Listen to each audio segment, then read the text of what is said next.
Aujourd'hui, je partage un dîner avec un passionné de vin. Chacun apporte sa bouteille. J'apporte le rouge, lui il apporte le blanc, un blanc de Bourgogne. Et donc, mon choix s'est porté sur un ermitage de Bernard Faury. Et là, donc, du coup, c'est un 2000, qui est une année qui est un peu entre deux, qui est arrivée juste après la grandiose année 1999, qui d'ailleurs, cette même année, on va dire, c'est répété en 2009 et en 2019, on peut se dire aussi, il y a peut-être le mystère des années en neuf, mais 2000 est une année en demi-teinte. C'est un vin qui a 23 ans, bientôt 24 ans, donc je ne saurais pas vous dire quelle surprise peut avoir, parce qu'avec les vins de Bernard Faury, on peut avoir des surprises très diverses en fonction des bouteilles, des cuvées. Là, il s'agit de la capsule rouge. Donc, les connaisseurs diront ce que contient, euh, de quel climat l'Ermitage proviennent les vignes. Au choix, les Bessards probablement, il y a peut-être du greffieux, il y a peut-être du méal, ou c'est peut-être que du méal. Je ne saurais pas vous dire. Je vais mener mon enquête. Si je trouve l'information, je vous l'indiquerai en commentaire. Bien. Donc, sans plus tarder, bon, Hermitage, c'est un vin évidemment 100% Syrah, euh, qui est... Alors, 100% Syrah, il a le droit de contenir euh, de la Marsanne et de la Roussanne, mais en l'occurrence, chez Bernard Faury, il n'y en a pas. Il fait du blanc, et les Marsanne Roussanne vont dans l'Hermitage blanc. Il fait aussi, comme je l'ai dit, du Saint-Joseph. Il faisait du Saint-Joseph. Et puis là, on est effectivement sur du rouge, de noir. Voilà. Bien, on va tout de suite attaquer le vin pour voir ce que ça donne. Alors, déjà, le niveau de la bouteille est parfait. Ça ne veut rien dire, mais c'est toujours réconfortant de le savoir.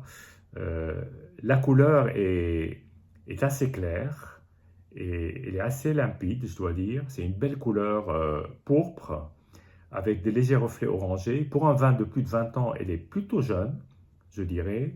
Elle n'est pas tout à fait transparent, translucide. Le vin est en général pas filtré ni collé. Donc il peut y avoir effectivement des dépôts. Et comme la bouteille était couchée il y a quelques heures que je l'ai mise debout, il ne s'est pas encore tout à fait reposé. Voilà, donc sans plus tarder, j'attaque. Le nez est très intéressant, j'y reviendrai après la dégustation. Je ne veux pas être trop influencé en bouche par ce que je ressens au nez.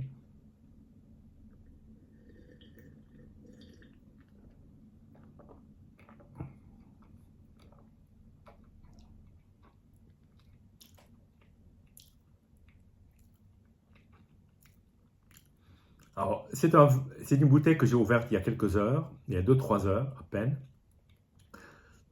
C'est absolument superbe. C'est absolument superbe parce que il y a une énorme douceur dans la texture. Les tanins sont très fondus. On a des aromatiques qu'on retrouve dans les vins du Rhône Nord, et en particulier ce côté légèrement viandé, légèrement gras. Mais il y a aussi d'autres marqueurs qui vont plus vers les fruits noirs, bien entendu, chose qui est assez classique dans les vins de côte-rôtie. Une énorme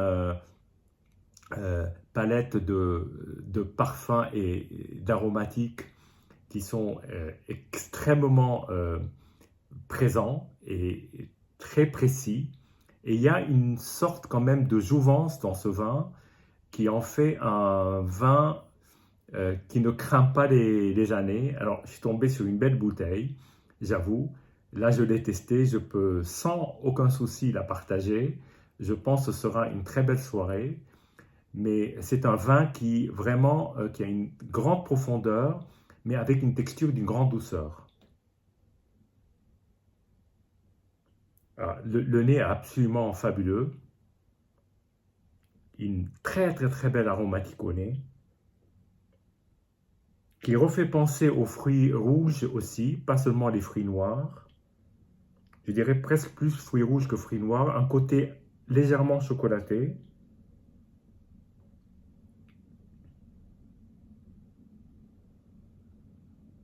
Et vraiment, on a l'impression de mettre son nez même à 23 ans de distance dans un mood de raisin mûr. C'est absolument superbe. Les amateurs de vin de Bourgogne adoreront ce vin. Les amateurs de vin du Châteauneuf, du style Rayas, adoreront aussi ce vin parce qu'il y a cette texture qui est extrêmement fine, comme j'ai dit, d'une grande douceur. Il n'y a aucune agressivité. Ça passe sur le palais d'une manière absolument superbe. Et bon, c'est une très belle bouteille, je dirais. Je ne vais pas dire une belle cuvée, mais une très belle bouteille. Parce que peut-être que sa voisine ne sera peut-être pas aussi bonne, ou sera peut-être meilleure, ou égale, équivalente. On ne sait jamais. En tout cas, c'est un beau voyage dans le temps, dans un style qui est absolument d'une grande pureté et très assumé. Et j'adore les vins de Bernard Faury, et celui-là n'échappe pas à la règle. Santé et à bientôt. Je reviens suite à la dégustation de l'Ermitage de Bernard Faury 2000. Alors déjà pour vous dire qu'il semblerait que cette cuvée qui a une capsule rouge, voilà, est en fait un Bessar Méal. Il y a une autre de la même époque qui était capsule dorée. Après, à partir, je crois, de 2005, les étiquettes ont changé et puis les couleurs de capsule voulaient dire autre chose. Mais en tout cas, en 2000, le rouge, apparemment, ce serait un assemblage de Bessar et Méal. De toute façon, chez Bernard Faury, il n'y a pas de sous-parcelle, tout est au top. Donc, je voulais revenir sur cette dégustation. Donc, j'ai retrouvé cet amateur de vin qui est un vrai passionné. Et nous avons eu l'occasion de déguster ensemble, d'abord de passer une très belle soirée, à parler de nos différentes passions, de nos rencontres, parce que le vin est aussi fait de rencontres, et surtout d'ailleurs fait de rencontres. Ça va au-delà de la bouteille. La bouteille est un catalyseur de rencontres. Le vin en tant que tel accompagne un moment, et c'est ce moment-là qui est le plus important que le vin lui-même, même s'il est indissociable de ce moment. En tout cas, nous avons eu un échange absolument superbe dans un endroit, un bistrot à vin que je ne connaissais pas, que j'ai découvert. Et donc, j'avais apporté cet Ermitage de Bernard Faury, voilà, pendant que cet ami a apporté un vin blanc qui est un Meursault-Perrières de Pierre Moret. Alors, Meursault-Perrières, c'est un des plus grands crus de Côte-de-Beaune. Il n'a pas le qualificatif grand cru, parce qu'à Meursault, il n'y a pas de classification grand cru. En revanche, il est considéré par beaucoup d'amateurs comme étant l'équivalent des grands crus en blanc. Et là, donc c'était en 2005, et certains doivent savoir qu'il y a toujours un risque avec les vieux blancs de Côte-de-Beaune. Là, en l'occurrence, le vin était absolument mature, superbe, juste à point. Il fallait peut-être pas l'attendre beaucoup plus, mais en tout cas, il a procuré un énorme plaisir. Et ensuite, nous sommes passés à cet Ermitage de Bernard Faury, et là, ce fut un grand moment de plaisir, de dégustation, de découverte. Ce vin-là nous est apparu, alors j'ai eu l'occasion effectivement de le déguster avant. À table, il s'était davantage aéré, et au fur et à mesure de la soirée, il devenait de plus en plus superbe. Probablement aussi parce que notre palais commençait à s'accommoder de toute cette complexité et ces saveurs qu'apporte ce vin, tout en douceur d'ailleurs, jamais beaucoup de puissance démonstrative, au contraire une puissance beaucoup plus discrète, beaucoup plus retenue, mais déjà un nez absolument fabuleux. Alors, le nez, il y va, le nez, il ne fait pas dans la dentelle, il envoie, et ensuite en bouche, c'est beaucoup plus sur la dentelle, un côté extrêmement fruit mûr, allant vers le tabac, et parfois même j'avais des fois la sensation d'épices, d'un monde d'épices qui ressortait comme ça, comme devant une sensation de chartreuse presque, sans être dans les mêmes marqueurs.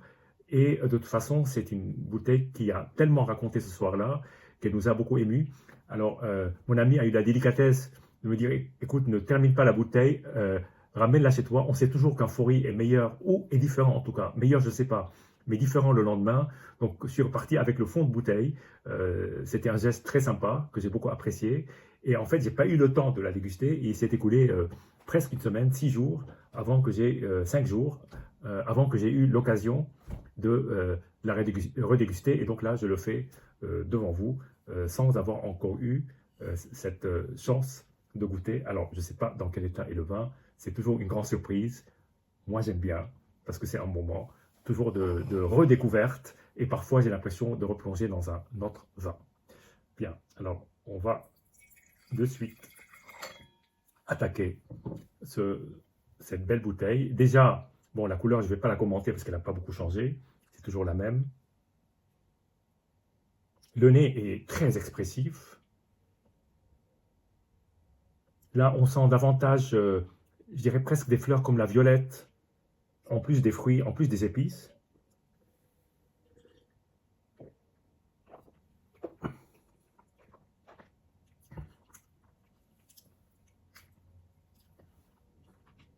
Alors, je retrouve le vin que j'ai découvert, mais avec plus assagi, d'une certaine façon. Le côté chocolaté que j'avais retrouvé au début ressort plus. L'aspect plus fumé, c'est ce côté très légèrement fumé, même un peu vanillé, est absolument splendide. En fin de bouche, il y a une plénitude. C'est un vin qui emplit le palais, qui l'embaume de mille parfums. Et il y a cette très belle douceur qui est assez irrésistible, qui rappelle, alors j'avais dit pendant le repas, qui me rappelait certains vieux Bordeaux, mais très particuliers, je pense, à des Bordeaux qui n'ont pas connu beaucoup d'élevage en bois, comme par exemple un vieux Bel Air Marquis d'Aligre. Cette fin très légèrement fumée, mûre, douce, presque orientale, mais surtout en milieu de bouche, c'est beaucoup de fruits, ce côté chocolaté, ce côté très légèrement vanillé.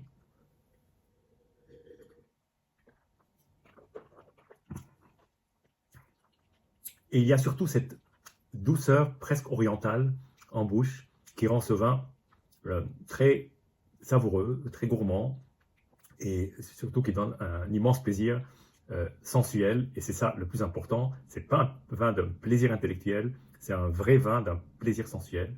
Et je me régale et je me suis régalé jusque-là avec cette bouteille. Voilà, santé et à bientôt.